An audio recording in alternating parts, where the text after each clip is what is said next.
Students, जिस तरीके से कोऑर्डिनेटिंग कंजंक्शंस दो इंडिपेंडेंट क्लॉजेस में यूज़ की जाती हैं, मैं आपको बता चुका हूँ। जो सबऑर्डिनेटिंग कंजंक्शंस हैं वो दो क्लॉजेस के दरमियान में जब यूज़ होंगी तो एक क्लॉज दूसरे पे डिपेंड कर रही होगी, दोनों इंडिपेंडेंट नहीं हो सकती। कोऑर्डिनेटिंग, अगर दोनों इंडिपेंडेंट हैं तो कोऑर्डिनेटिंग कंजंक्शन यूज़ कीजिए। एक डिपेंडेंट है और दूसरी उस इंडिपेंडेंट है, तो फिर आप जो कंजंक्शन यूज करते हैं उसको सबऑर्डिनेटिंग कंजंक्शन कहते हैं। और उनमें से कुछ फॉर एग्जांपल मैं आपको बता देता हूँ।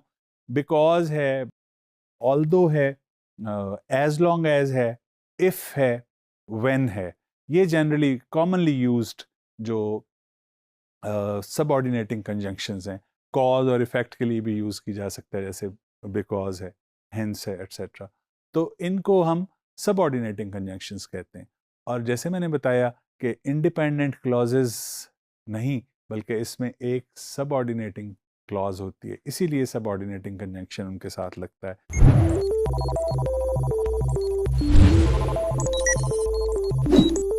स्टूडेंट्स, अब हम कुछ एग्जांपल्स देख लेते हैं जिनमें सबऑर्डिनेटिंग कंजंक्शंस दो क्लॉजेस को मिलाने के लिए, जिनमें एक इंडिपेंडेंट है और दूसरी डिपेंडेंट, उनको मिलाने के लिए इस्तेमाल किया गया। पहले दो तीन एग्जांपल्स देख लेते हैं और फिर उसके बाद उसकी एक्सरसाइज भी कर लेंगे। कुछ प्रैक्टिस मजीद आपकी अच्छी तरह हो जाएगी और आपकी कमांड बेहतर हो जाएगी सबऑर्डिनेटिंग कंजंक्शंस को यूज करने के लिए। Let's have a look at the examples first.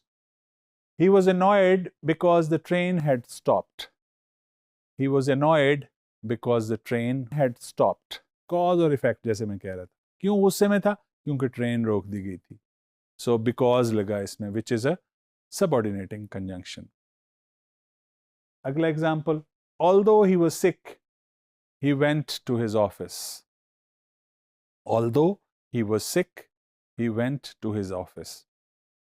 और याद रखने की चीज़ है, जो पहले भी बता चुका हूं, कि जिस क्लॉज के साथ सबऑर्डिनेटिंग कंजंक्शन होता है वही सबऑर्डिनेटिंग होती है। और एक और चीज़ भी कि जब कोऑर्डिनेटिंग कंजंक्शंस को यूज़ करते हैं तो वो सेंटर में आती हैं, दोनों क्लॉजेस के दरमियान में आती हैं।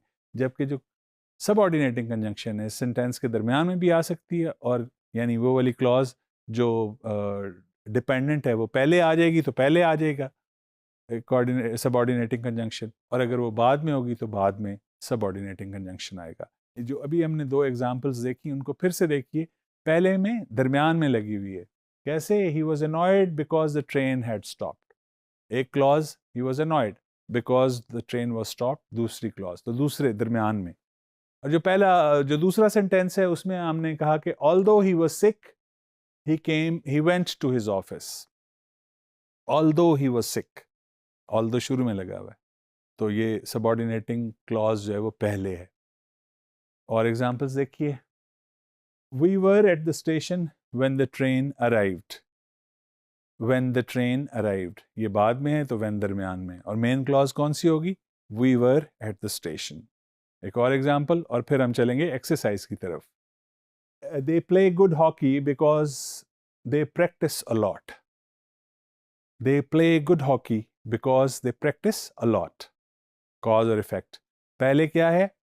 Effect, they play good hockey, और कॉज क्या है? बिकॉज के बाद, because they practise a lot. Dear students, I am sure आपको बड़े अच्छे तरीके से हम पता चल गया होगा कि कोऑर्डिनेटिंग कंजंक्शंस के बाद अब सबऑर्डिनेटिंग कंजंक्शंस को कैसे इस्तेमाल करना है। Let's have a look at the exercise in which you need to put the subordinating conjunctions according to the sense of the two clauses that is given. यानी clauses को देखिए और फिर देखिए कि इनमें किस तरह का ताल्लुक है, सबऑर्डिनेटिंग कौन सी होगी, और सबऑर्डिनेटिंग बना के उसके साथ कंजंक्शन लगाइएगा। देखते हैं, let's have a look at the examples. Choice दी हुई है, 3-4 कंजंक्शंस बताई हुई हैं, उनमें से कोई एक आपको चूज करना होगी। Let's have a look. Dash, the basement flooded. We spent all day cleaning up. Dash, the basement flooded. We spent all day cleaning up. हमने सारा दिन उसकी सफाई पे लगा दिया। जब बेसमेंट, बेसमेंट क्या होती है? ये जो अंडरग्राउंड कोई मंजिल जो ज़ेर ज़मीन बनाई जाती है उसके लिए बेसमेंट का लफ्ज़ इस्तेमाल करते हैं। तो जब वो बेसमेंट में पानी भर गया तो फिर हमें सारा दिन, तो क्या लगाएंगे यहाँ पे? आफ्टर लगाएंगे, ऑल्दो लगाएंगे, बिफोर या इवन इफ? जी डियर स्टूडेंट्स, बिफोर या आफ्टर? आफ्टर लगाएंगे, you are absolutely right. After the basement flooded we spent all day cleaning up.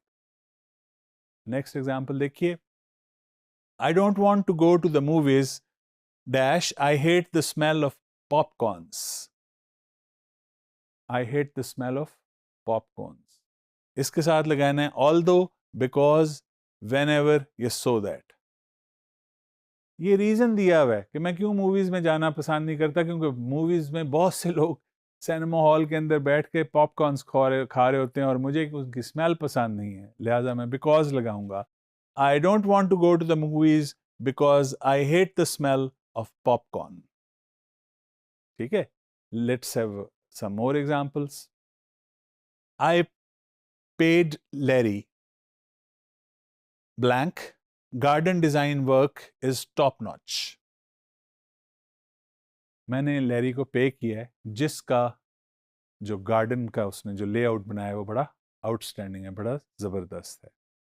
तो लेट्स हैव अ लुक कि कौन सा लगाएंगे इसमें। Whenever, whose, after, if.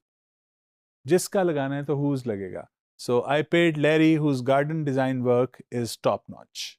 Next example देखिए, dash spring arrives we have to be prepared for more snow. जब spring आएगा तो हमें ज़्यादा बर्फबारी एक्सपेक्ट करेंगे हम, यानी उस वक्त जाते जाते ज़्यादा बर्फबारी हो सकती है। यहाँ पे क्या लगेगा, बिकॉज या अनटिल या ऑल्दो या नाउ दैट? जी बताइए।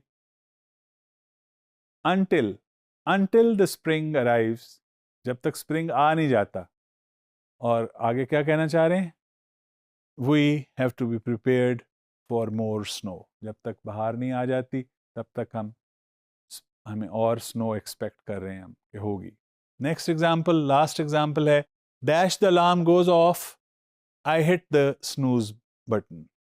स्नूज होता है साइलेंट करना, जो अलार्म बजता है ना उसको जब आप बंद करते हैं that is snoozing of the alarm. तो कहते हैं जब अलार्म बजा तो मैंने उसको स्नूज कर दिया, जाहिर है पहले बजा उसके बाद में। तो यहाँ पे क्या लगेगा, एज सुन एज, बिकॉज या बिफोर या नाउ दैट? जैसे ही बजा उसके लिए एज सुन एज दिया हुआ है तो हम लगा लेंगे as soon as the alarm goes off I hit the snooze button. As soon as the alarm goes I hit the snooze button. Dear students, थोड़ी और डिटेल में हमने देखा कि सबऑर्डिनेटिंग कंजंक्शंस को हम कम्प्लेक्स सेंटेंसेस के अंदर कैसे इस्तेमाल करते हैं। I hope you liked it and you are going to be master of this.